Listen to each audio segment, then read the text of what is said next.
내어줄 거다. 가장 가까운 사람들이 예수를 믿는다는 그 이유 때문에 어떻게 한다는 거예요? 이방 법정에 세우게 될 거다. 그 말하는 거예요. 지금 고발하게 될 거다. 실제로 이 일이 이스라엘이라는 나라에서 일어났잖아요. 실제로 유대인들이 예수 믿는 사람들을 법정에 세우고 죽이는 데 내어주고 얼마나 많은 수많은 사람이, 예수 믿는 사람이 죽었어요. 그러면 그 일이 이때만 있었습니까? 아니라고요. 지금 세상에도 있다고요. 예수 믿는 사람들끼리 얼마나 지금 21세기에도 대한민국에도 이런 일이 일어나고 있어요. 목회자가 목회자를 막 비판을 하고 성경 말씀을 해석하는 데 있어서 이 A 목사가 B 목사를 비판을 하고 서로가 이단이라고 낙인을 찍고 지금 이런 세상이 됐어요. 지금 이 말이에요. 지금 예수를 믿는다는 걸 인하여서 이스라엘 백성들이 자기 부모를 로마인들에게 내주고 법정에 내주고 얼마나 그런 일이 많았습니까? 자기 자식을, 형제를. 그리고 예수 믿는 사람들끼리 서로가 고발을 하고 고소고발을 하고 지금 대한민국에서도 이런 일이 일어나고 있잖아요. 지금 특정 목사를 좌익 목사가 고발을 하고 아주 고발 전문 가짜 목사가 있잖아요.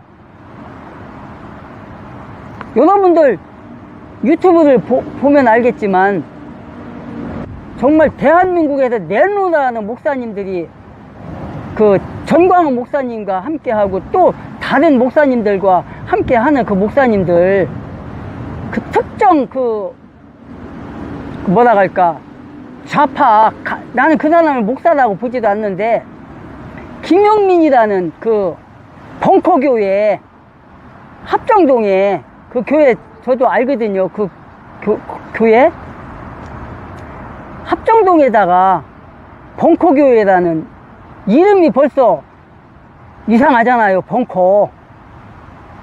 그 김용민이라는 자가 한신대 나온 자인데, 한신대 하면은 우리나라에서 아주 좌익 중에 좌익 그 신학교잖아요. 그 신학교에서는 매년 축제할 때 어떻게 해요?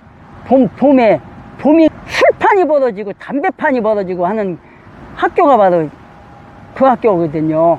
그런 학교가 바로 그 학교예요. 거기 나온 놈이 바로 김용민이라는 놈인데, 이 놈은 지하 1층인가 있고요, 지상 3층인가 돼요. 거기가 그래갖고 2층인가 3층인가가 벙커교회인데, 그리고 또 그 건물에 뭐가 있냐면 평화나무라는 그게 있어요. 평화나무가 뭐냐면 김일성 주사파 교육을 시키는 그 기관이에요. 거기가 그 평화나무라는 그걸 만들어 가지고, 협회를 만들어 가지고 김용민이가 대한민국에 내놓으라 하는 목사님들, 뭐 그 김용민이라는 자한테 정말 거대한 목사님들이 고발을 안 당한 사람이 없어요. 한 40여 명의 목사님들이 그 김용민이라는 그 가짜 목사가, 가짜 목사 안수받을 때 누가 안수줬어요? 이동우 목사가 안수해줬잖아요. 그 자를. 그게 말썽이 생기니까 나는 그냥 축하해달라고 해서 갔더니 뭐 이렇게 축사하라고 해서 그냥 한 것뿐이다 이랬잖아요. 이동우 목사가. 그런데 이동우 목사 행적을 보면은요, 다 좌파 목사들과 노란한 사람들이에요. 그리고 그 사람과 함께하는 어떤 목사 있어요. 키도 크고 훌쩍한 사람인데, 이 사람들이 다 교회를 통해서 모금을 해가지고 김정은이의 호주머니에 돈 퍼다주는 자들이 그 자들이거든요. 그러면서 그 자들이 올바른 말하고 대한민국을 지키고자 하는 그런 목사들을 한 40여 명을 고발을 하고 그런단 말이에요. 그 중에 제일 많이 고발을 당하는 게 전광훈 목사님이고요. 이런 자가 목사래요. 이런 자가 바로 여기 성경에 나오는 이런 자들인 거예요. 가짜 목사의 탈을 쓰고 가짜 목사의 가운을 입고 이리떼 같이 이렇게 하는 자들이거든요. 이게 바로 21절에 나오는 형제가 형제를, 아버지가 자녀를, 자녀가 아버지를 고발한다. 김용민이라는 자는 하나님 안에서 아들도 아니에요, 자식도 아니에요. 전 가짜니까. 그렇게 탈을 쓴 거니까, 이리가 목사의 양의 탈을 쓰고 지금 온 거니까, 지금 그거 얘기하는 거예요. 지금 부모가 자식을, 자식이 부모를, 형제가 형제를, 자매가 자매를 내어준다는 거잖아요. 지금 누구에게? 이리떼에게 넘겨준다는 거예요. 지금 이게. 그래서 이방 법정에 고발하여서 형벌을 받게 만드는 자들이 바로 이런 자들이다. 이런 사건들을 만들어서 고발하는 자들, 사도들을 비롯하여 기독교인들에 대한 박해가 심할 것이다. 그러나 그들 앞에 섰을 때 담대해라. 너희들에게 할 말을 가르쳐주는 분은 누구다? 아버지의 영이시다. 지금 그 얘기인 거예요. 지금 미가라는 선지자가 예언하기를 뭐라고 예언을 했어요? 아들이 아비를 멸시하며 딸이 어미를 대적하며 며느리가 시아버지를 대적하리니 사람들의 수가 곧 누구래요? 자기의 집안 사람이리라. 미가서 7장 5절과 6절에서 이렇게 말하고 있어요. 그래서 그리스도와 복음에 대한 핍박은요, 당시뿐만 아니라 지금 이 세상에서도 이런 일이 일어난다는 것을 지금 성경은 말하고 있어요. 지금 주님께서 이미 이렇게 우리의 적이 어디에 있다고요? 집안에 있다고요. 여러분의 적이 형제가 있을 수도 있고, 남편이 될 수도 있고, 아내가 될 수도 있고, 자식이 될 수도 있고, 부모가 될 수도 있다는 것을 지금 말하고 있는 겁니다. 바로 여기는. 그러니까 뭐예요? 대적할 것이고 죽는데 내어줄 것이다. 죽는데. 이때만 그런 일이 있었던 게 아니라는 거예요. 지금 세상에도 있다는 거예요. 형제가 형제를 이라는 말이 뭐예요? 예수 믿는 사람들끼리, 예수 믿는 사람들은 뭐예요? 형제잖아요. 형제가 형제를 막 내어주고, 너희가 사람들에게 미움을 받을 것이나 끝까지 견디는 자는 어떻게 한다는 거예요? 구원을 받는다고 지금 말하고 있어요. 22절에서. 이 세상에서 그리스도로 인해서 핍박을 받는 자들 끝까지 견디면 어떻게 한다는 거예요? 하나님의 나라에서 상속을 받는다고 지금 말하고 있는 겁니다. 지금 하나님의 말씀에 순종하고 하나님의 말씀에 따라서 견디는 사람들은 육체는 죽일지라도 영혼은 죽이지 못한다는 성경 말씀이 있잖아요. 똑같은 거예요. 똑같은 거. 우리는 이러한 상황에서 부딪힐지라도 결코 두려워하지 말고 낙심하지 말고 오직 어떻게 한다는 거예요? 예수 그리스도의 고난을 기억하면서 끝까지 견디는 사람은 승리할 거라는 것을 지금 성경 말씀에서 말하고 있는 거예요. 지금 미움을 받을 것이나 끝까지 견디는 자는 구원을 받으리라. 이렇게 말하고 있어요. 지금 23절에서 그러나 그들이 이 도시에서 너희를 핍박하거든 뭐래요? 너희는 다른 도시로 도망하라. 너희에게 이르노니 너희가 이스라엘의 도시들을 다 다니기 전에 사람의 아들이 오리라. 24절에 제자가 자기 스승보다 높지 못하며 종이 자기 주인보다 높지 못하니 25절에 보니까 제자가 자기 스승처럼 되고 종이 자기 주인처럼 되면 그에게 조카도다. 그들이 집주인을 바알세불이라 불렸거든. 그의 집안에 속한 자들은 얼마나 더 심한 말로 부르겠느냐. 26절에 보니까 그러므로 그들을 두려워하지 말라. 덮어준 것 중에서 드러나지 아니할 것이 없고 숨은 것 중에 알려지지 아니할 것이 없느니라. 23절에서 사람의 아들이 오리라, 이 말씀이 상당히 의미심장해요. 왜냐, 지금 이 마태복음 23절에서 얘기하는 게 누가 지금 누구한테 말하는 거죠? 예수님의 제자들한테 지금 말하는 거잖아요. 그런데 하반절에 보니까 뭐라고 돼 있어? 예수님이 제자들을 보내면서 이 말씀 하신 거잖아요. 너희가 이스라엘의 도시들을 다 다니기 전에 사람의 아들이 오리라. 사람의 아들이 오리라는 거는 뭐예요? 예수님이 온다는 말이잖아요, 이게. 그러면은 예수님이 제자들을 보내면서 이런 말을 한다? 이게 상당히 어폐가 있는 말이잖아요. 그래서 학자들 간에 여러 주장들이 많아요. 그런데 이거는 예수님의 재림을 얘기하는 거다.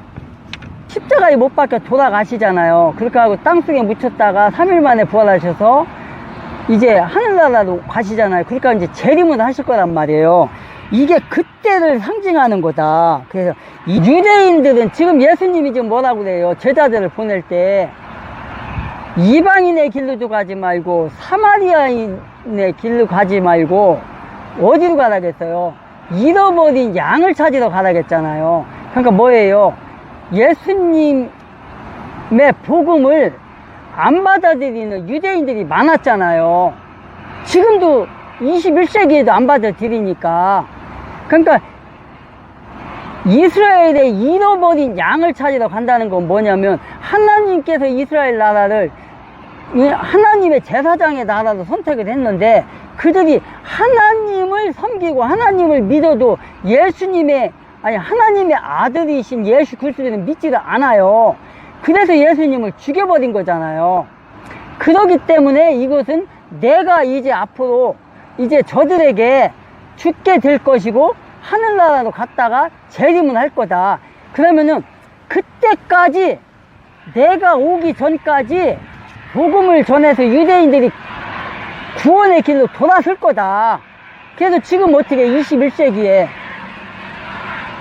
무슨 해석을 하냐면, 지금 21세기에 아직도 지금 유대인들은 예수를 안 믿어요. 오로지 하나님 율법만 믿고 있어요. 그 사람들이 돌아올 때 모든 걸 이제 깨닫고, 아, 우리가 하나님의 아들 예수 그리스도를 십자가에 못 박여 죽였구나, 그분이 바로 하나님이셨구나, 그분이 바로 예수님 하나님의 아들이셨구나 깨달을 날이 돌아온다는 거예요. 그때가 언제예요? 유대인들이 지금 준비하고 있는 게 있잖아요. 제 예루살렘 성전이 건축되는 그날, 회복되는 그날, 그게 어디예요? 얼마 전에, 작년이죠?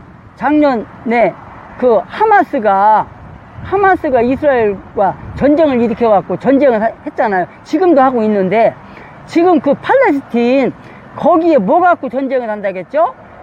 이스라엘 성전 가지고. 이스라엘 성전은 하나님께서 이스라엘 백성에게 준 성전인데, 그 성전을 차지하기 위한 싸움이라겠잖아요. 그래서 유대인들은 지금도 그 성전을 차지해서 제3의 성전을 건축을 해야 돼요. 그곳에다가. 그렇게 해갖고 저기에 나오는, 율법에 나오는, 구약에 나오는 제사 있잖아요. 제사, 솔로몬이 드렸던 제사, 그 제사를 회복을 해야 되는 거예요.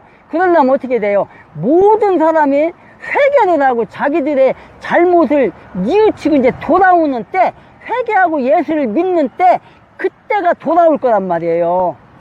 지금 그때를 얘기하는 거예요. 그러면서 예수님이 이제 공중 재림을 할 것이고, 이제 심판이 이루어질 것이고, 천년 왕국이 이루어질 것이고, 이제 새하늘과 새 땅이 오게 되고 영원한 하나님의 나라가 이루어질 거란 말이에요.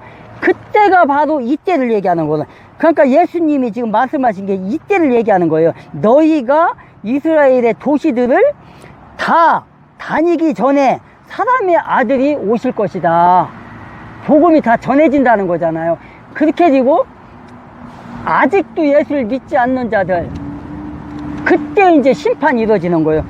이게 그때를 얘기하는 거다. 지금 영적 의미로 유대인들이 예수를 믿게 되는 그날, 예수님이 재림하는 그날, 그날까지도 돌아오지 않는 백성이 있겠죠? 그날을 얘기하는 거다. 그래서 24절에 뭐라고 되어 있어요? 제자가 자기 스승보다 높지 못하고 종이 자기 주인보다 높지 못하고, 25절에 제자가 스승만치만 된다면, 주인처럼 되면 족하다. 주인을 바알세불이라 불렀거든. 그의 집에 속한 자들은 얼마나 심한 말로 그러겠느냐. 지금 이렇게 얘기하는 거잖아요. 지금 이게 뭐예요? 예수께서 제자가 그 선생 같고 종이 상전 같으면 좋으리라. 주인보다 높지 못하고 스승보다 높지 못하다. 우리 학교를 생각해 보라고. 우리 학교, 저도 이제 대학을 나왔고 대학원을 나왔고 박사과정을 했잖아요. 한 20년을 공부를 했으니까. 그러면은 그걸 비교 한번 해보자고요. 교육, 즉 이거는 뭐냐, 어떠한, 그러니까 선생이 받은 것이라면 제자들 역시 어떻다는 거예요? 그것을 받게 될 것이라는 걸 말하는 거잖아요. 저 같은 경우 이제 THM을 했고, 저는 이제 MDB도 했지만 THM도 했어요, 저는. 그리고 이제 박사과정을 갔거든요, 제가. 근데 이제 저를 교수했던 그 교수님과 저의 사상이 좀 달라가지고 그런 게 있었어요. 그런 거예요. 지금 그 교수님의 그 도덕적인 그런 피해를 제자가 피할 수는 없으나, 학문을 배운 뭐예요? 후에는 그 분야에서 그 교수와 같이 된다는, 제자가 선생 같고, 그러니까 교수죠. 교수가 받았던 것처럼 그 선생이 받은 것이면 제자도 역시 그렇게 될 것이다 라는 그런 겁니다. 그런 차원에서 상전과 종의 관계, 예수께서 말씀하시는 제자들에게만 주어진 것이 아니라, 제한된 것이 아니라 오늘날 우리가 살고 있는 이 세계에서도 이런 관계에도 그래서 결국은 뭐예요? 예수님께서 이러한 관계를 통해서 가르치고자 했던 궁극적인 목적은 뭐라는 거예요? 예수님께서는 열두 제자들을 보내면서, 즉 열두 사도를 보내면서 모든 성도들이, 모든 그리스도인들이 제자와 종으로서 이 세상을 살아갈 때 자신의 겪었던 고통과 고난과 박해와 그런 모든 것을 수모와 그런 것을 감수해야만 되는 그런 실상을 말씀하시고 있다는 것으로, 그리고 많은 학자들도 그렇게 해석을 하고 있습니다. 이런 관계가 지금 그런 것이다. 그래서 예수께서는 박해를 받으셨고 또 고난을 받으셨고, 그런 예수님은 또 종의 그 멍에를 입고 이 땅에 오셨잖아요. 종의 그런 저기로 오셨잖아요, 예수께서는. 그래서 이러한 비유를 하셨다, 그런 겁니다, 바로. 그래서 오늘날에 있어서도 예수 그리스도와 또 불신자들과의 그런 관계, 비난, 험담, 그런 것들 많잖아요. 그래서 예수 그리스도의 이름과 복음을 더욱 자랑스럽게 여기며 그들에게 전파할 때, 제자들에게 그렇게 고난이 왔고, 또 제자들은 십자가에 고난까지도 받았던 것처럼 보는 겁니다. 25절과 24절에 보니까 26절에서 그러므로 그들을 두려워하지 말라.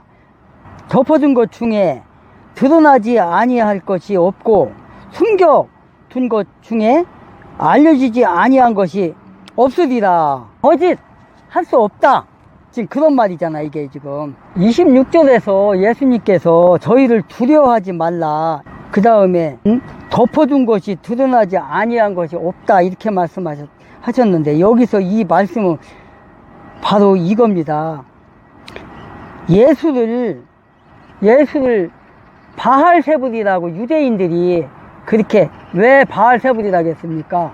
귀신을 쫓아내니까 유대인들이 뭐라 했냐면, 저 예수는 바알세불의 힘을 빌려서 귀신을 쫓아냈다, 이렇게 지금 비방을 했단 말이에요. 그러니까 예수님이 뭐라 했어요?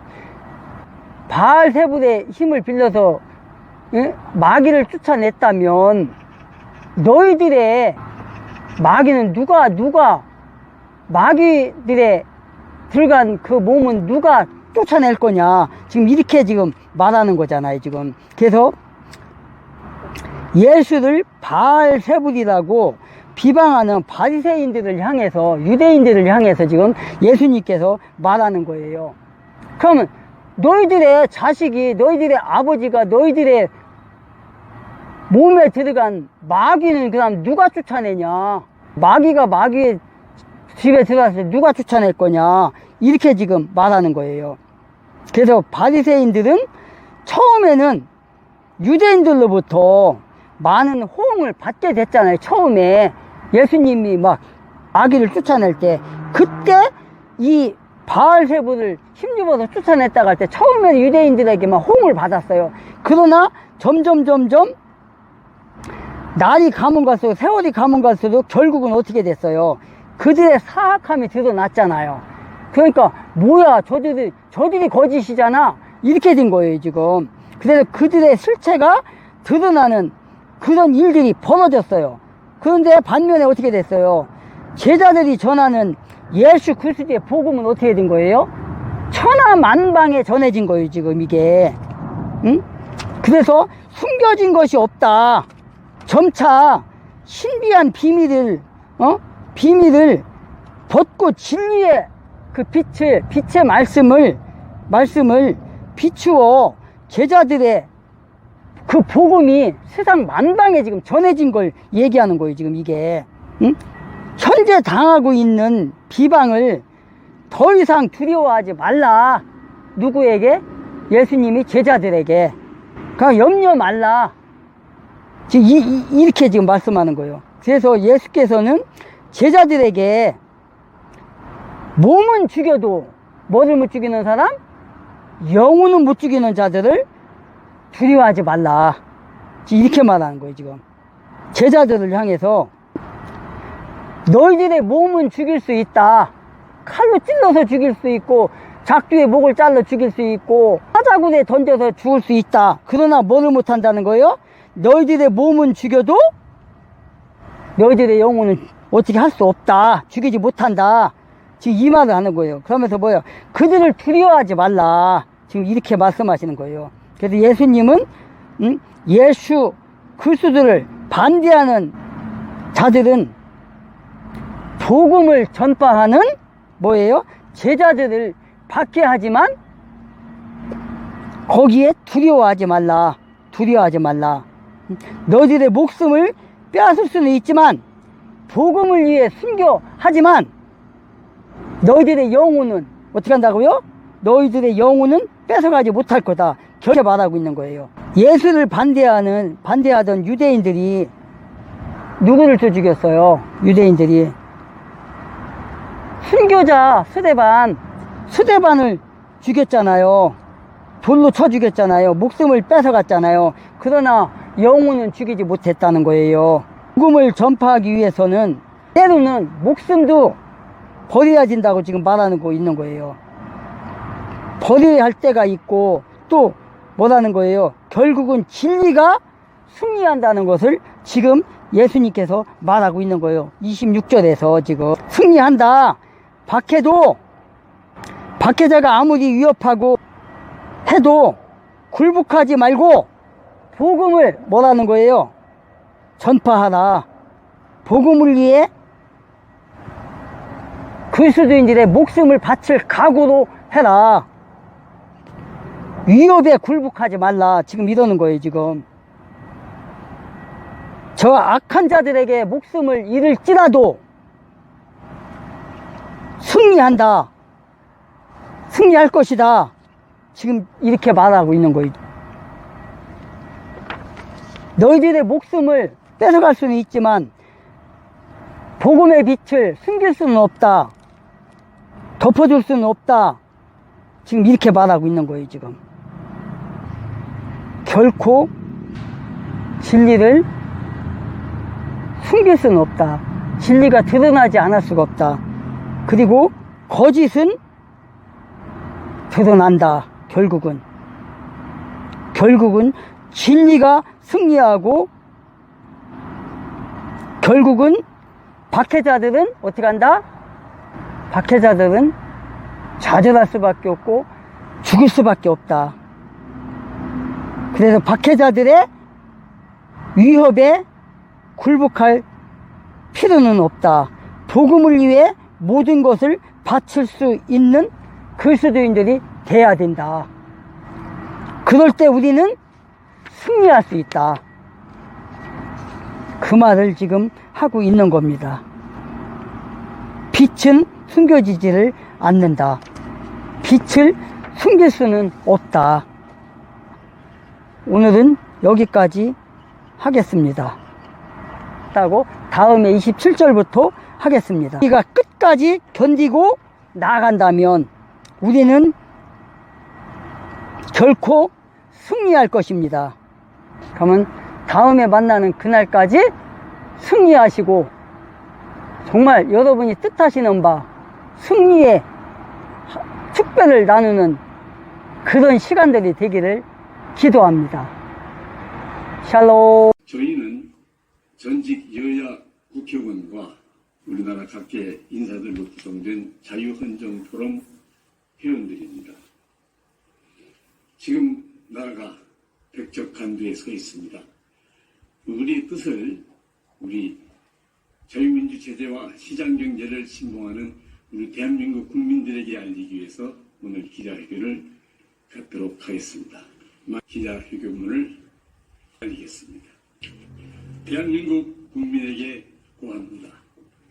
자유민주주의와 시장경제를 신봉하는 대한민국 국민 여러분, 우리 조국 대한민국은 지금 자유민주체제가 무너지는 백척간두 위기를 맞고 있습니다. 군사적, 경제적, 외교적 차원에서 세계 6대 강국에 발돋움하고 있는 이 중차대한 시점에서 이미 지구상에서 손을 뉘어가는 사회주의 망령이 암세포처럼 온 나라에 퍼져 정치, 사법, 행정의 국가 기능이 마비되어가고 있습니다. 자유 대한민국을 사랑하는 국민 여러분, 가짜 진보의 탈을 쓰고 이 나라를 공산화 사회주의 체제로 몰아가고 있는 친북 좌채 9년이 맞서 대한민국을 수호하는 대열에 앞장서 주실 것을 간곡히 호소합니다. 우리 대한민국은 항용 공산주의자들이 그러하듯이 법의 지배와 합리주의가 말살된 채 국민은 아랑곳 없이 자기들만을 미국의 혈안이 된 이재명 대표와 그 주변 세력에 의해서 폭력 국가가 되어가고 있습니다. 내란 상태로 치닫는 국가적이고 일차적인 책임은 이재명 대표의 사법 처리 리스크를 모면하기 위해 국회에서 불법적 술책을 일삼는 더불어민주당에 있음을 경고합니다.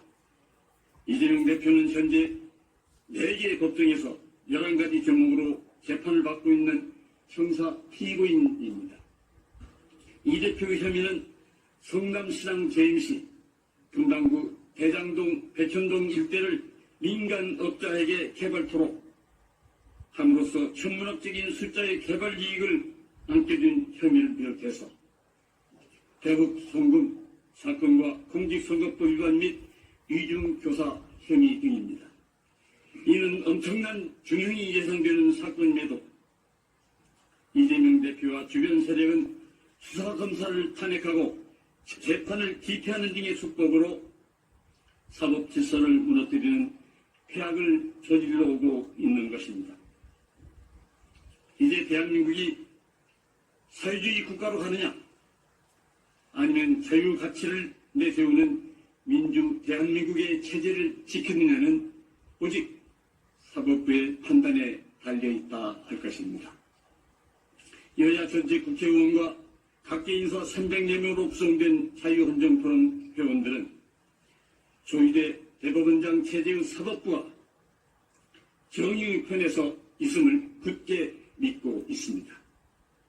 특히 서울중앙지법 형사 33부 김동현 부장판사와 안건용 주심, 김태은 배석판사, 그리고 형사 34부 한성진 부장판사, 이학인 주심, 100명 배석판사에게 후세에 남을 정의에 입각한 판결을 호소합니다. 또한 정부와 사익당국은 겁박받고 있는 검사와 판사, 그리고 가족들의 신변에 위해가 가지 않도록 특단한 조치를 취해줄 것을 당부해 마지 않습니다. 대한민국 사법부 상징인 정의의 여신 디케는 한 손에 청칭을, 다른 한 손엔 칼을 들고 있습니다. 대한민국 국민은 민주주의의 마지막 보루인 사법부가 어느 한 축에 치우치지 않는 정의로운 판결로서 자유민주 대한민국을 수호하여 줄 것을 믿어 의심치 않습니다. 감사합니다. 2024년 9월 24일 자유헌정포럼 회원 일동. 저는 먼저 이 혼탁한 정국에서 우리 국회가 동물의 왕국 못지않은 험악한 상황에서 특히 법사위원회와 과학기술정통부 등의 대단한 혼란 상태를 보면서 걱정이 앞섭니다. 그래서 오늘은 이러한 국가의 병폐를 바로잡기 위해서 우선에 사법 정의부터 서야 된다 하는 것을 말씀을 드리겠습니다. 조희대 대법원장과 심우정 검찰총장, 그리고 이 헌법재판소 이종석 헌법재판소장님 등에게 부탁을 드리고자 합니다. 묻혀있는 정의, 지연되는 정의, 이것은 정의라고 할 수가 없습니다. 이재명 씨의 선거법 위반 사건이 6개월 이내에 끝나야 됨에도 불구하고 1심 재판을 2년이나 끌어가지고 지난 20일에 결심을 했는데 보통 그런 경우에 2, 3주 안으로 선고를 하는 것이 상례입니다. 그런데 이걸 11월 15일까지 이 선고를 늦춰놨어요. 그래서 이거는 있을 수 없는 일이지만 과연 이것이 담당 김동현 부장판사의 전국에 대한 예민한 촉각과 눈치 보기로 인해서 한 55일간 적당히 넘어가려고 하는 것은 아닌가 하는 그런 우려스러운 생각을 가지고 있습니다. 또한 김동현 판사는 1심 증인을 49명이나 채택해가지고 신문을 내줬어요. 그런데 사법부가 이런 반면에서 박근혜 대통령의 재판은 한 주일에 서너 번씩 해가면서 살인적인 진행을 했는데 어떻게 이재명 씨의 재판이 이렇게 지연되어 왔는지에 대해서 국민들은 매우 의아하게 생각하고 있다는 것을 말씀을 드립니다. 또한 이러한 소위 방탄국회, 또 검찰로부터의 방탄, 법원의 재판으로부터의 방탄을 위해서 국회에서는, 야당이 지배하는 국회에서는 검사 4명에 대한 탄핵과 또 판사에 대한 탄핵까지도 운운하면서 사법 질서를 저지 파괴하려고 노력을 하고 있습니다. 얼마 전에는 언론 방탄을 위해서 방송통신심의위원 위원장 그 취임 이틀도 안 돼가지고 이 사람을 갖다가 탄핵 소추 의결을 했어요.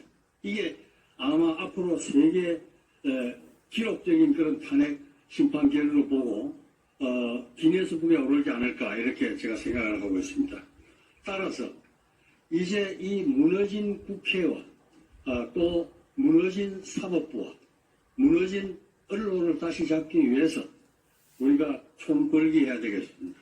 우선에 판사님들이 공정하고 신속한 재판을 해서 결단을 내려서 나라를 바로 잡아주시고, 검사님들이나 경찰관들은 부패한 자, 공산주의자를 이 나라에서 또 안첩들을 철저히 색출을 해가지고 국태 민안을 일으켜 주시길 바랍니다.